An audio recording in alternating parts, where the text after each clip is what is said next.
Aquí se habla sin censura, con datos claros y sin fisuras.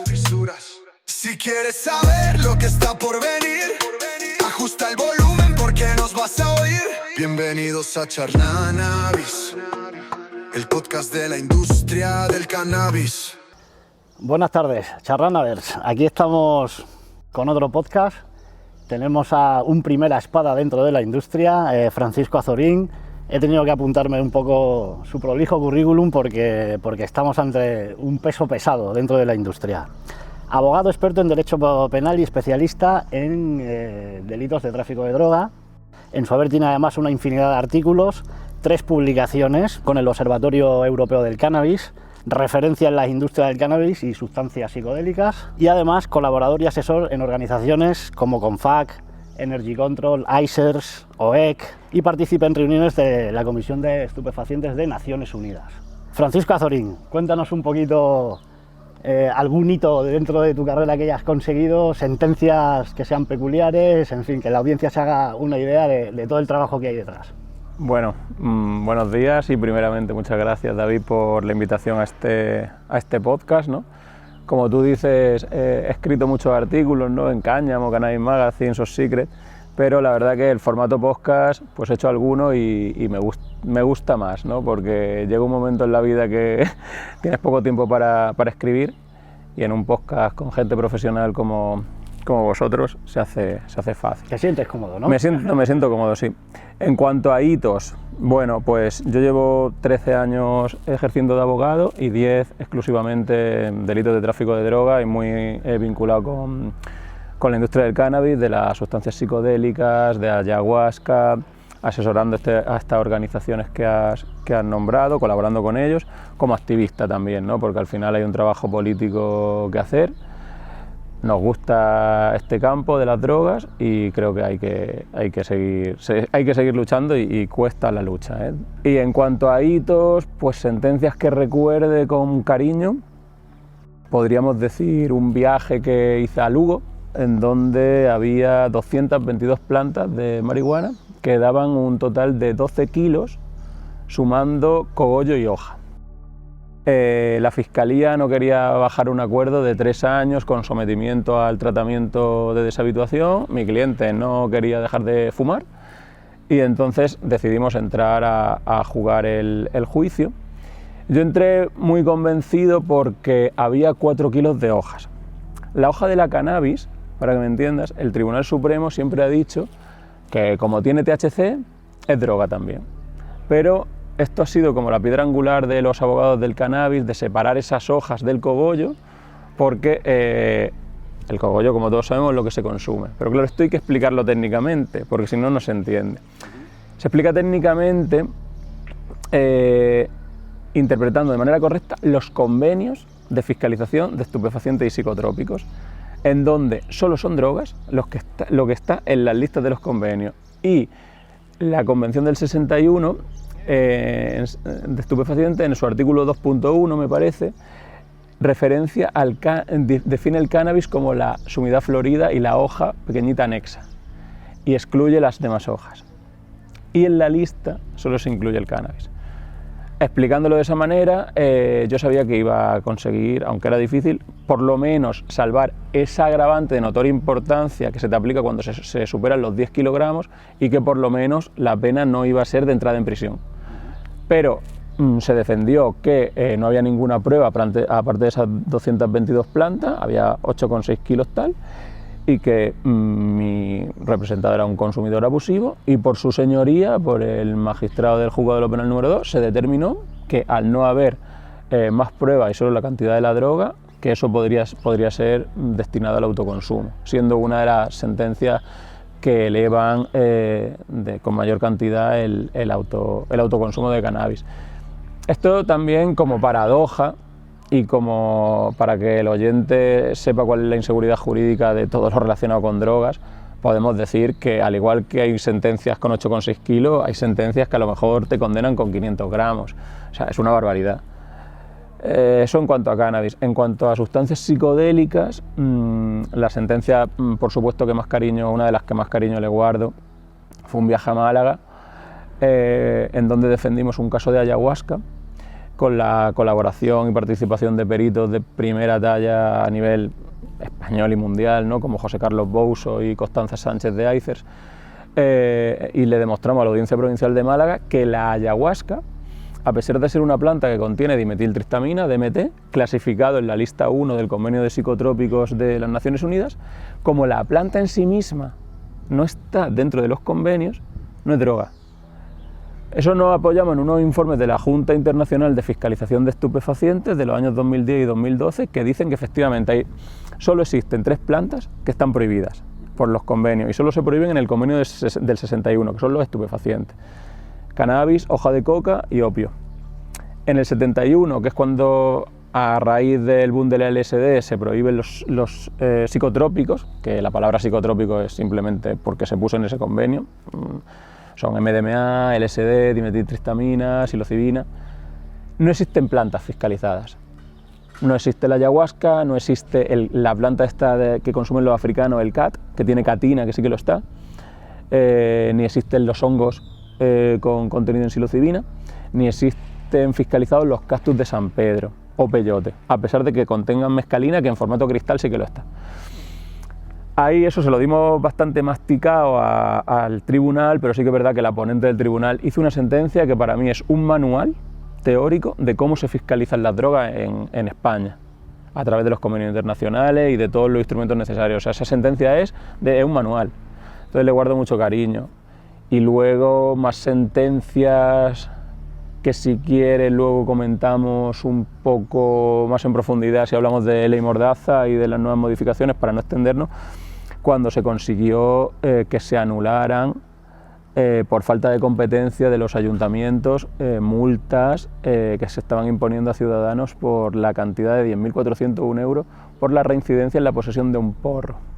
Un poco a colación de lo que comentas, seguro que muchos charlanavers se están preguntando, oye, Fran, ¿cuál es la cantidad con la que yo puedo ir por la calle, dependiendo de qué tipo de droga, cuál es el límite? ¿Podrías ilustrarnos un poco sobre ese tema? Un tema también complejo y del que he investigado mucho, ¿no? Bueno, vamos a empezar con el cannabis, que es lo que más se consume, ¿no? Con el cannabis, a partir de 100 gramos, podría ser considerado por la policía como un indicio de que se va a traficar con esa sustancia. Te podrían iniciar una investigación, incluso meterte en calabozos si quisieran, y que un juzgado, ¿no? Decida si tú vas a traficar con esa sustancia. Sí que es cierto que estos criterios son meramente orientativos según la jurisprudencia del Tribunal Supremo. Se necesitan otros indicios como posesión dividida en dosis, báscula de precisión, dinero en efectivo, todo este tipo de indicios que hagan al juez tener la concluyente decisión de condenarte por un delito. Pero sí que es verdad que muchas veces cuando se superan estas cantidades y el juez es un poco conservador, pues puede condenar. Esto viene de un informe del año 2001 que el Instituto Nacional de Toxicología y Ciencias Forenses realizó, porque se lo pidió el Tribunal Supremo, sobre dosis de consumo diario. Y bueno, y se hizo una tabla con las dosis que tú podías ir en posesión por la calle y serían de consumo propio, que no quiere decir que no se te pueda imponer una multa por la Ley de Seguridad Ciudadana, Ley Mordaza, ¿no? Estas son de 7,5 gramos de cocaína, 3 gramos de heroína, pero cuando nos vamos, por ejemplo, a sustancias como la anfetamina o la metanfetamina o al MDMA, son menores. La anfetamina 0,9 gramos. Si vas con 1 gramo de speed, te podría incluso detener con 2 gramos. Con ketamina, más de 1 gramo también, y con metanfetamina 0,3. Entonces a mí no me cuadraba. ¿Cuál es la diferencia entonces? ¿Y por qué algo falla, no? Claro, yo ahí, como solo existía la tabla resumen, solicité por el portal de transparencia que me dieran ese informe completo. Y cuando yo me llegó y lo leí, me di cuenta de que en el informe, cuando hablaba de cannabis, hacía alguna referencia bibliográfica, pero cuando llegaba a las demás sustancias ponía una leyenda por atrás, sin poner ni siquiera bibliografía científica aparejada. Yo, como abogado, como el derecho de defensa se basa en la contradicción, si yo tuviera referencias bibliográficas podría refutar, pero es que no las tengo. Entonces me di cuenta que con la anfetamina, con el speed, ponía: se han incautado comprimidos, pastillas de entre 30 y 60 miligramos. Se toman al día 3 o 6. Digo, comprimidos de anfetamina en el mercado no se encuentran hoy por hoy. Energy Control, que son los que analizan las sustancias, lo pueden certificar. La anfetamina se vende en pasta, en speed. Esto me hizo suponer que se habían utilizado dosis de pastillas que se recetaban legalmente, que luego podían ser desviadas al mercado ilegal, y vi cuál era la dosis terapéutica del Elvanse, que es el único medicamento farmacoanfetamínico que hay en el mercado, y efectivamente es entre 30 y 70.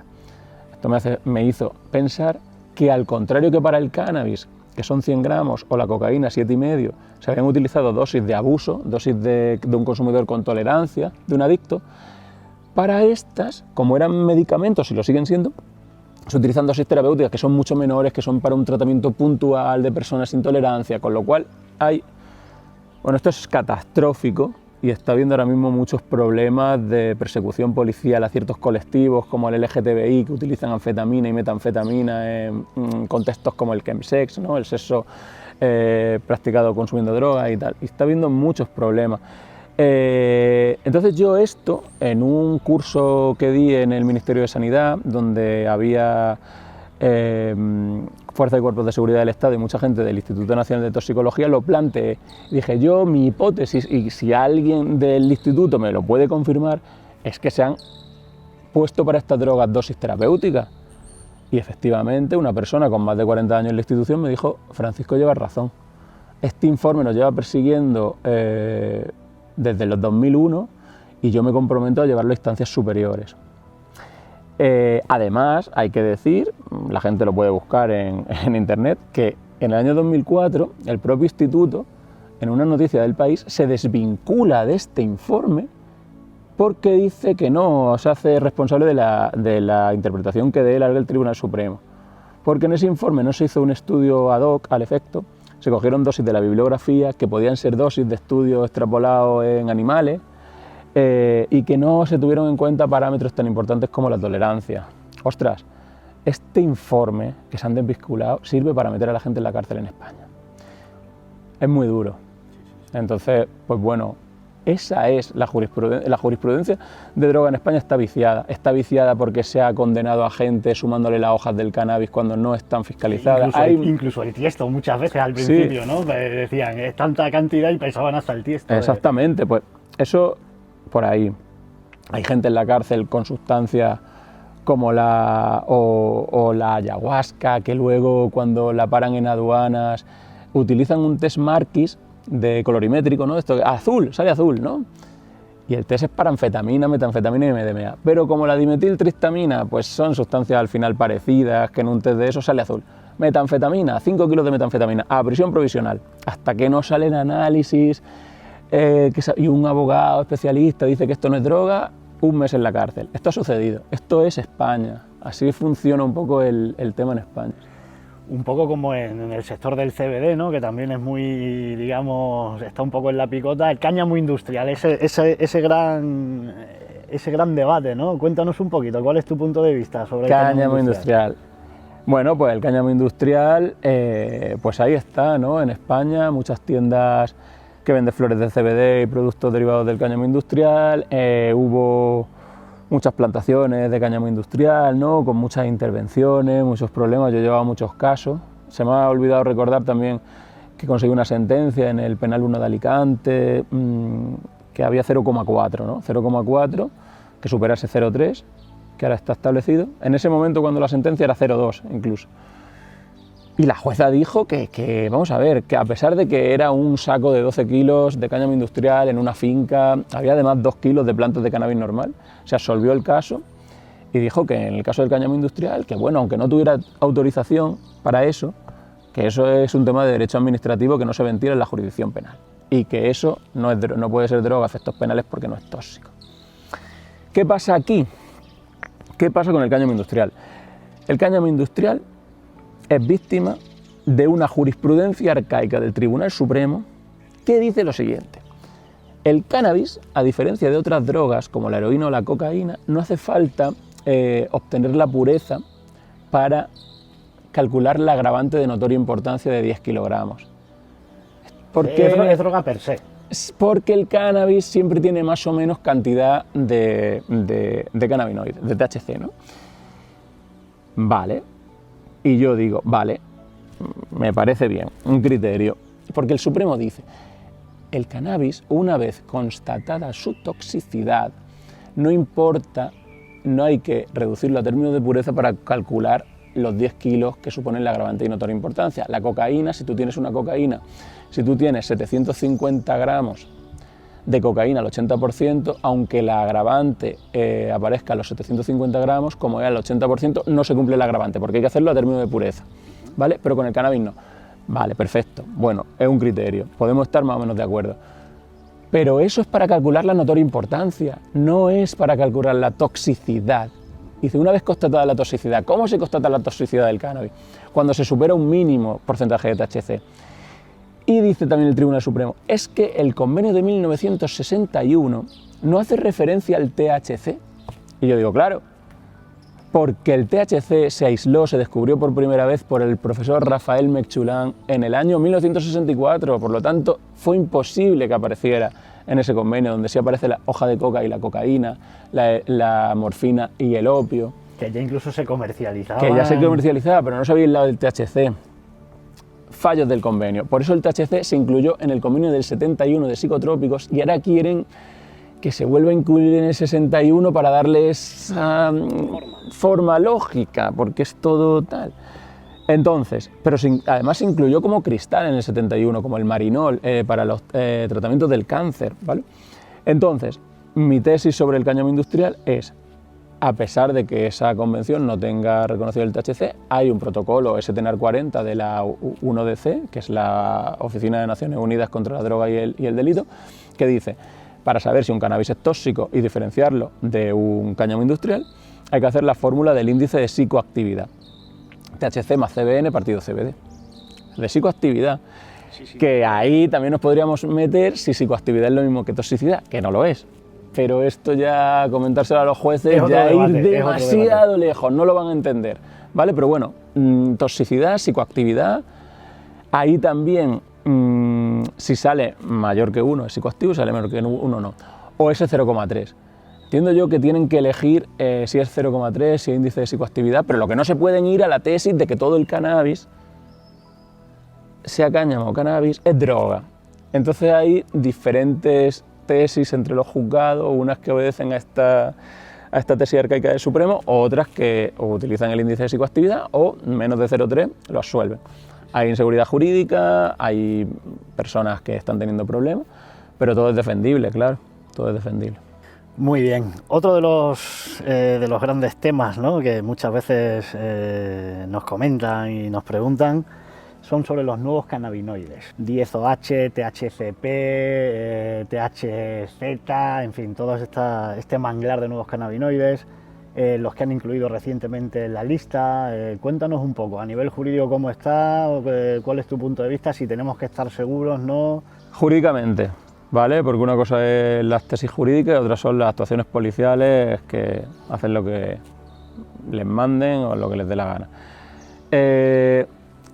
Esto está entrelazado con la tesis jurídica de la ayahuasca o de las plantas psicodélicas y es la tesis de la ketamina, ¿vale? En el 2013 el Tribunal Supremo, en una importante sentencia, resolvió que la ketamina, que fue, me parece, prohibida en el 2010 por la Comisión de Estupefacientes, esa a la que tuve la suerte de asistir un año, como los hechos, a pesar de que la sentencia es la 713/2013, ¿no?, desde el año 2013, pero los hechos enjuiciados eran anteriores al 2010, cuando la ketamina era de venta, no estaba prohibida, no estaba incluida como psicotrópica, ¿vale?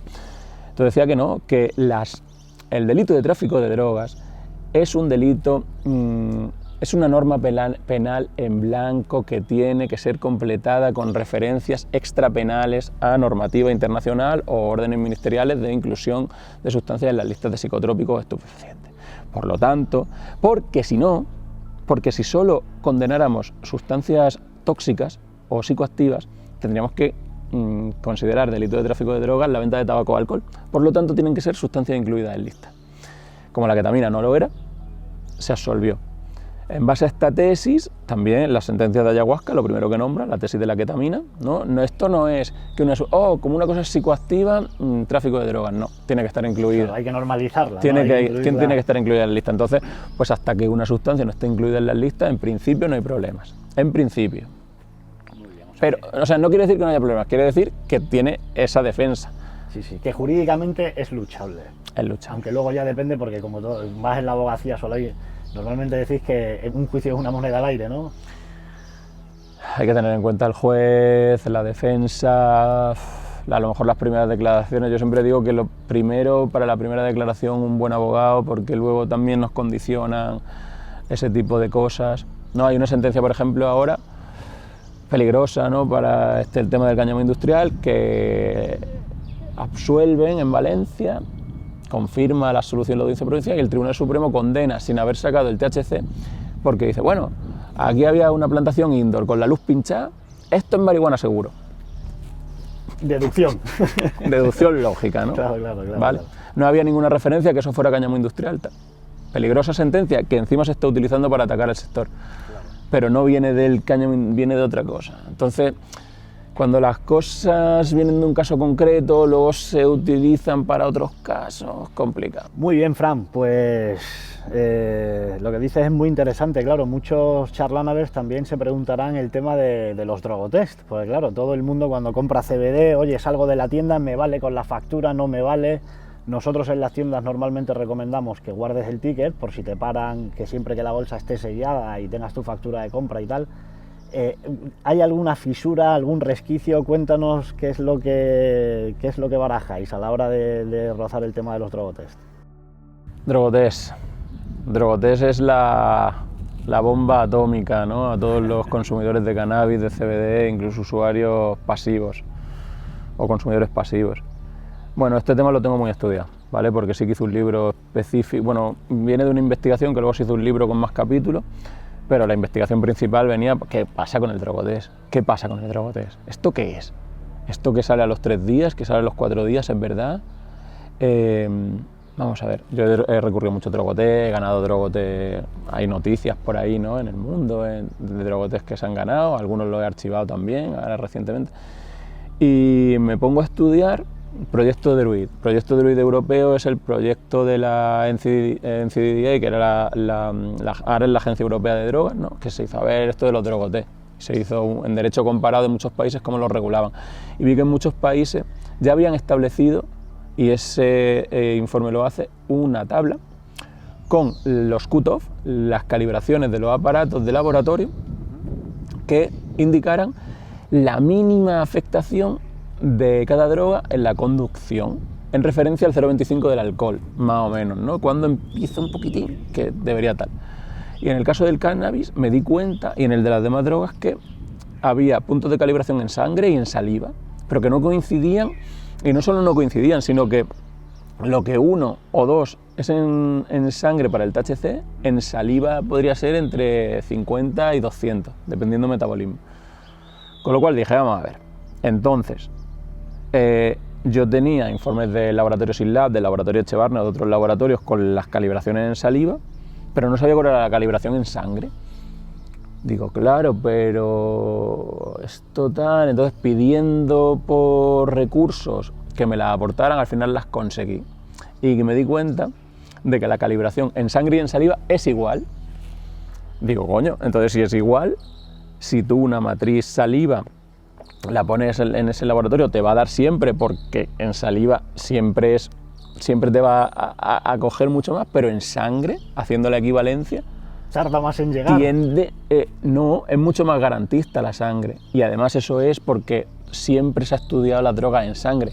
Por lo tanto, cuando se calibraron los aparatos de laboratorio, esas mínimas afectaciones en sangre, que son temas científicos que están ahí, se pusieron así para que si tu jefe te dice que va a droga en el trabajo, no te puedan despedir por drogas que tomaste ayer o el fin de semana. ¿Qué pasó? Como el drogotest no pueden estar sacándote sangre en la carretera, dijeron, esto es muy invasivo, esto se prohíbe por el Tribunal Constitucional. Saliva, aparatos de saliva que a pesar de que España diga que hay política de tolerancia cero, no es así, porque cada aparato tiene un software con una unidad de detección que cada vez la van bajando menos. Eso es lo que utiliza la Guardia Civil en tal. En saliva da siempre. O sea, da usuarios pasivos, CBD y el consumidor de THC a los 4 días, certificado, eso es así. Pero en sangre no. En sangre no, certificado también. Entonces, nosotros, en base a la ley de tráfico, tú tienes derecho a prueba de contraste en sangre, que además prevalece. Artículo 14.5 de la ley de tráfico. ¿Qué tiene que hacer el usuario? Cuando la Guardia Civil te para, vas a dar positivo en saliva. Seas consumidor de CBD, das poquito, supera, a lo mejor si la calibración está en 5, el CBD da 15, el usuario pasivo, si es de poquito. color, se entiende, la rayita, Claro, ¿no? claro, Ahí. y entonces ya, ¿qué pasa? Que cuando luego te dicen, hombre, pero he fumado CBD, pero no llevo 3 días sin fumar, la Guardia Civil te dice, no te preocupes, porque esto va a un laboratorio ahora, y si efectivamente lo que tú dices es verdad, no te va a dar. Mentira. Porque en el laboratorio ese 5 de calibración lo bajan a 2 en el caso del cannabis. O sea que da sí o sí. Da más. Pero si te haces la sangre, no. Por ejemplo, un 26 en saliva, que sí que va a dar seguro, un 25 que supera, en sangre no da. Porque en la equivalencia entre sangre y saliva, uno de cannabis es entre 27 y 90. Claro que lo reduce. Es mucho más. Entonces, ¿cuánto tiempo, qué margen tiene? Margen tiene. el usuario? Mira, el otro día me llamó un cliente que también le había ganado un drogotest. Oye, que estoy aquí, ve al hospital. Dice, hace 1 hora que fumé. Digo, da igual, si ya has perdido la mañana, que te lleven al hospital. Entre que llegas y tal, negativo. Porque lo pidió en sangre. Lo pidió en sangre. También había consumido hachís, flojo, vale, pero pongamos 4 horas. 4 horas. Y además, que la gente no diga, bueno, pero es que voy al hospital, voy a tener que pagar Bueno, son 100 euros. Es tu mejor defensa. ¿Qué prefieres? Es tu mejor defensa. No te creas al policía que te va a decir, es que la sangre, si hace en saliva, en sangre seguro que das.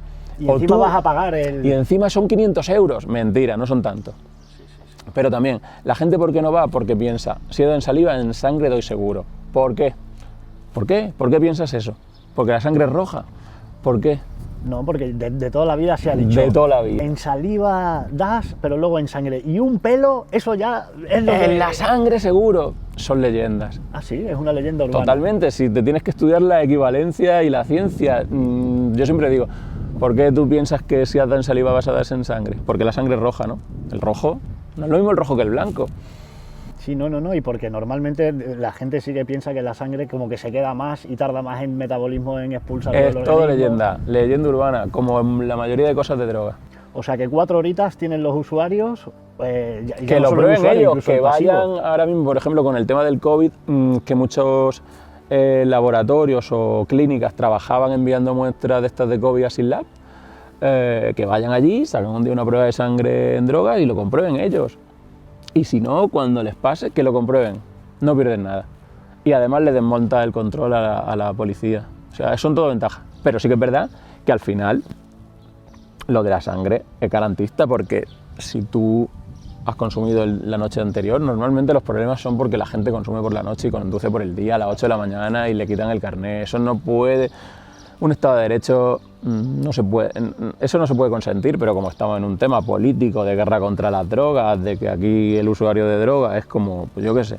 Bueno, todavía sigue vigente la ley Mordaza, ¿no? ¿Abrimos ese melón, Fran? ¿Abrimos el melón de la ley Mordaza o no? Cuéntanos un poquito. La ley Mordaza ya cansa. La ley Mordaza van a hacer 10 años. La primera vez que ganó el PSOE con la moción de censura esta que apoyó el PNV, tenían como pilar la ley Mordaza y la estuvieron negociando, la iban a aprobar y de repente se convocaron elecciones anticipadas. Todo lo que los trabajos parlamentarios que se han hecho, cuando se convocan elecciones anticipadas, se van a la mierda. Otra vez, llega el COVID. Pasa el COVID. Ahí en el COVID aprovecharon bien la ley Mordaza, no les vino mal. Pasa el COVID y cuando otra vez están ya los trabajos parlamentarios que se va a aprobar la reforma de la ley Mordaza, que sí que es verdad que las multas por tenencia, que eran de 601 a 30.000 euros, pasan a leve, son de 100 a 500, y además hay unas técnicas de proporcionalidad, de reducción por pronto pago a la mitad y de reducción a otra mitad en el caso de tener entre el salario mínimo y un 30%, algo así. También se vuelven a convocar elecciones otra vez y se va al traste. Y ahora nos han prometido que, bueno, para después del verano a lo mejor ya está negociado. O sea, ahora mismo las multas, si pasan a leve, pues serían poca cantidad, ¿vale? De entre 100 y 500 euros, reducido por pronto pago, reducido si tienes pocos ingresos, se ha hecho. Y esto ha sido un trabajo duro que, como anécdota, podemos contar que, bueno, yo la primera conferencia que di fue hace justo 10, o sea, justo cuando iba a entrar la ley Mordaza en vigor, me llamó Amnistía Internacional para dar una conferencia en la Casa de la Cultura de Yecla sobre la ley Mordaza y me la estudié muy bien. La verdad que tenía tiempo, luego hice un artículo para Cannabis Magazine, me la estudié bien y vi que había un artículo, el 33, me parece muy peligroso, que decía que en caso de reincidencia se impondría la sanción en el tramo medio, que eran 10.401 euros. Y yo pensé, al primero que le va a tocar es al usuario de cannabis, porque la ley anterior, la Corcuera, el 84% eran multas por tenencia de droga, y la ley Mordaza alrededor del 75%, porque sí que entró lo de los insultos a la policía, que le quitó un poco de tal. Digo, esto lo va a pagar el usuario de cannabis. Y efectivamente, ¿dónde sucedió? En mi ciudad, en Yecla. Un instructor de policía, que la antigua jefatura de policía local, pues decidió que a la segunda 10.401 euros. 10.400 empezó a llegar gente, oye, ¿esto qué es? 10.401 euros, si esto no lo he visto yo en ninguna delegación del gobierno, no, esto no puede ser. Y bueno, se fue al ayuntamiento a decirle que esto era una barbaridad y de que si se seguían imponiendo estas sanciones, pues íbamos a hacer una denuncia a los medios de comunicación. Se hizo una denuncia, se contó con todos los colectivos de reducción de daños en las drogas, con incluso FISGAR del juez Baltasar Garzón, mucha gente potente que apoyó el comunicado, y se denunció y se llevó a los tribunales.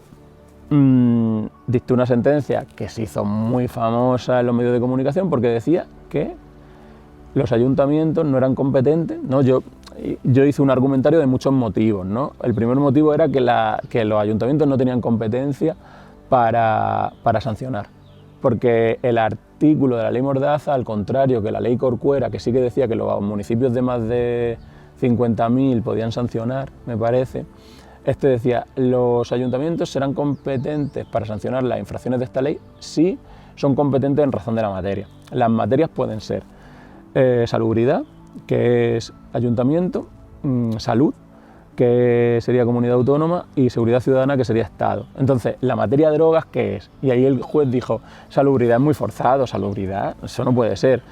Seguridad ciudadana, ¿en qué afecta un porro a la seguridad ciudadana? Esto es salud, por lo tanto es de las comunidades autónomas, y no consta que la Comunidad Autónoma de Murcia la haya delegado a los ayuntamientos, por lo tanto los ayuntamientos no tienen competencia. Ahí se quedaron argumentos como la falta de proporcionalidad, porque en cuanto ganas con un argumento los demás no se resuelven. Falta de proporcionalidad, habían hecho un registro ilegal, un registro de sancionados que la ley le habilitaba al Ministerio del Interior, lo habían hecho ellos, de manera ilegal, incumpliendo protección de datos, historia. Bueno, 10.000 pavos ya por un canuto es un poco obsceno, una barbaridad. ¿verdad? Entonces, esa sentencia se hizo muy famosa, para mí fue una sentencia increíble, y la tuvieron que calcar todos los juzgados, todo. Entonces, se consiguió no solo anular todas las sanciones que se recurrieron de manera ordinaria, se consiguieron anularlas, sino que todos los juzgados de España era la misma tesis, excepto para los municipios de Cataluña, Navarra y el País Vasco, que como tienen delegadas las competencias en seguridad ciudadana, y ellos sí que ponen estas sanciones de ley de seguridad ciudadana, ellos sí que los que delegaron expresamente los ayuntamientos podían sancionar. Con lo cual, eso me hizo entender que la sentencia de Murcia, a pesar de que nosotros entendemos que el deber ser es que la materia es salud, tú también lo entenderías así, ¿no? Claro. La sentencia, teniendo en cuenta esto, debería haber dicho que la materia es seguridad ciudadana, porque si no, no te sale la ecuación de que esos ayuntamientos del País Vasco o Cataluña lo puedan delegar, porque es complicado, ¿vale? Es un lío. Eso por un lado. Y luego, otro argumento para decir que es de seguridad ciudadana, que el otro día leyendo Drogas y cultura de masas de mi amigo Juan Carlos Usó, vi de dónde venían los artículos de la Mordaza. que no solo vienen de la Corcuera, vienen de la Ley de Peligrosidad Social del 70 de Franco y de la Ley de Magos y Baleantes del año 33-34 de tal. Eso ya empezaba a hablar de la toxicomanía y de la ebriedad habitual y todo eso. Por lo tanto, si te vas a los antecedentes legislativos, son de las leyes de seguridad pública de este Estado las que han venido sancionando la mera presencia de droga y a los toxicómanos. Entonces, culebrón. Se anulan todas las multas. ¿Qué pasa? Que existen unas causas que permiten la nulidad de pleno derecho mediante una revisión de oficio de actos administrativos por los ayuntamientos en base a unas causas, que son la notificación defectuosa, la falta de competencia manifiesta o haber realizado el hecho del funcionario con violencia o alguna historia de estas, ¿no? Pues venga, vamos a alegar que aquí hay falta de competencia manifiesta porque así nos cargamos todas las multas, incluso todos los millones de multas que se han puesto por ayuntamientos, que son miles y miles y miles, se podrían anular. Presentamos la primera demanda y llega al Juzgado de lo Contencioso número 1 de Murcia, que ya tenía una sentencia que decía que no tenían competencia. ¿Qué hace el Juzgado de lo Administrativo número 1 de Murcia cuando, si él dictaba una sentencia que nos daba la razón, todas las multas se podrían haber anulado? Cambió su criterio. No podía Cambió en su criterio y dijo, he reconsiderado mi decisión y esto, aparte de ser seguridad ciudadana, es salud pública, es salubridad. Con lo cual ya tenemos 3 sentencias totalmente contradictorias. Luego esto llega al 5 y a otros juzgados más y dicen, no, yo no estoy de acuerdo con el juzgado número 1, yo sigo pensando que no hay competencia de los ayuntamientos, pero la misma no es manifiesta, porque para ser manifiesta tiene que ser, en palabras del Tribunal Supremo, clara, patente e incontrovertida. Y aquí tenemos un juzgado que ya se ha salido del redil. Luego, esto no ha sido resuelto por el Tribunal Supremo y hay un informe de la Abogacía del Estado que dice que sí que tienen. Pues vamos a ver. Vamos a ver, el número 1 tenía un criterio y lo cambió. El Tribunal Supremo, curiosamente, 2 semanas después, inadmitió a trámite el recurso del Ayuntamiento de Yecla, con lo cual no hay sentencia del Supremo porque no cabía ese recurso. Y la Abogacía del Estado, el Estado era parte interesada en decir que había competencia porque se le creó un caos. Con lo cual, pues, conclusión, que una ley mal redactada va en contra de los derechos del sancionado. Eso del indubio, pro reo, bueno, que en caso de duda a favor del sancionado, pues no.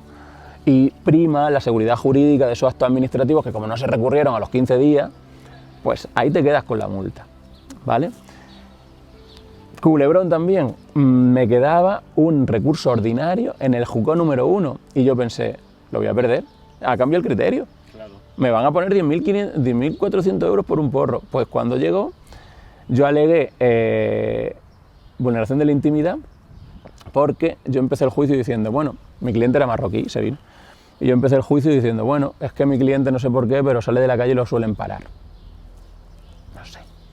Y luego alegué que la sustancia no estaba cuantificada y el juez me dijo, si en el acta de denuncia la policía no ha puesto los motivos por el cual de sospecha por el cual lo han parado, vulnera su intimidad, que también se protege en un vehículo. Y además, como la sustancia no está cuantificada, tema de CBD, no podemos saber si es tóxica y por lo tanto también se anula por ahí. Y salvó, bueno, porque evidentemente pues 10.401 euros lo salvó por ahí. Sigue el culebrón, que ha terminado hoy, ¿vale? Por eso lo estamos contando, que yo prometí contarlo cuando terminara el último juicio. Me llegan 2 clientes, oye, esto de las multas, tengo un embargo de 14.000, el otro un embargo de 26.000 euros por 2 multas de tal, me están echando del trabajo. Tal. Digo, no se puede hacer nada. Han dicho los jueces que si no se recurrió en el plazo de 15 días, que prima la seguridad jurídica y que no hay falta de competencia manifiesta, porque no es claro, porque la ley se hizo muy mal, tal. Sí. Pero traeros el expediente administrativo que le eche un ojo a ver si hay algo más. Pues me di cuenta y en el primero tenía notificada la infracción, dices que no me llegó, tenía notificada la infracción a un domicilio de su exnovia que le aparecía por ahí en la base de datos de la policía local de Yecla y como no estaba o tal, pues lo publicaron en el BOE y de repente embargo. Él no recibió nunca esa notificación. Pero es que de repente, digo, si tu DNI está en Almansa. Entonces presenté una revisión de oficio de actos administrativos diciendo, oye, no había hecho ni la más mínima indagación, como dice la ley y la jurisprudencia, sobre el domicilio de este sancionado, había ido, el primero que ha aparecido, esto está mal notificado. Ahí no me contesta el ayuntamiento, presento la demanda y cuando ya les llega el juicio me dice, no hombre, es que esto te lo vamos a... Tenías razón, haberme notificado antes, que ya hay una demanda. Y hay un juicio, ¿Por qué creo yo que hacen eso? Pues hombre, porque tú puedes recurrir en vía administrativa, pero luego un juicio tiene unos costes y un esfuerzo, ¿sabes? Que la gente muchas veces no va. Se esperaron a esto. Y luego, hoy vengo de otro juicio, del último, eran 2 sanciones. Sí, venga, sí, me lo señalaron encima para 1 año desde que yo presenté la demanda. Sí, que se va a resolver, pero tras muchos trámites, tal. Total, que ayer me llegó la resolución del Ayuntamiento de Yecla del acto administrativo anulado a las 2 de la tarde. No me ha dado tiempo a suspender el juicio, he tenido que venir y se va a suspender el juicio que se diga antes. Y así termina el culebrón de 10 años de las multas mordazas de los ayuntamientos, que ahora con la nueva reforma vuelven a los ayuntamientos de manera expresa porque el Estado no las puede gestionar, porque son muchas. ¿Qué tal has estado? ¿Te ha gustado la charla? Sí, a ver, yo ya te digo que al final es un poco, ¿no?, como te he dicho en mi libro.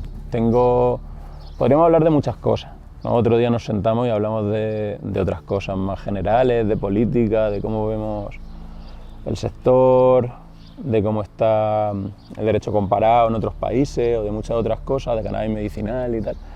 Pero estos temas que he tocado pues, son un poco pues, lo que yo más he luchado, ¿no? Drogotés, mordaza, el cultivo de cannabis, la ayahuasca... Hombre, estoy seguro que después de las bibliografías y todos los datos que nos has dado, el público y la audiencia va a querer que nos sentemos otro día y nos cuentes muchas más cosas porque la verdad es que es muy agradable escuchar a alguien y muy profesional, ¿no? Y con mucha experiencia contar su punto de vista y sobre todo pues bueno, clarificar de alguna manera las dudas que tiene pues mucha gente de la industria, ¿no? Entonces creo que has dicho cosas muy interesantes, muy clarificadoras para seguro muchos de los espectadores que nos han visto.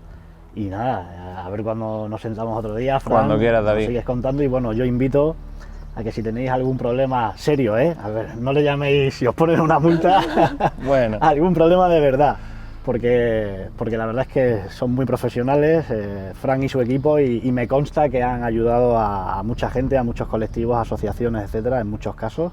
No ha querido vender su libro de más porque no es muy pretencioso, pero sí que si algún día tenéis algún problema podéis contar con su equipo porque son muy profesionales. Muy bien, pues muchísimas gracias, David, por la oportunidad y ya te digo, ahora mismo a mí me encanta escribir, pero vamos muy liados y creo que en un podcast además la gente va tan liada que no puede leer. Creo que un podcast es el formato que hoy en día nos ha tocado. Así que muchas gracias. Aquí se habla sin censura, con datos claros y sin fisuras. Si quieres saber lo que está por venir, ajusta el volumen porque nos vas a oír. Bienvenidos a Charlanavis, el podcast de la industria del cannabis.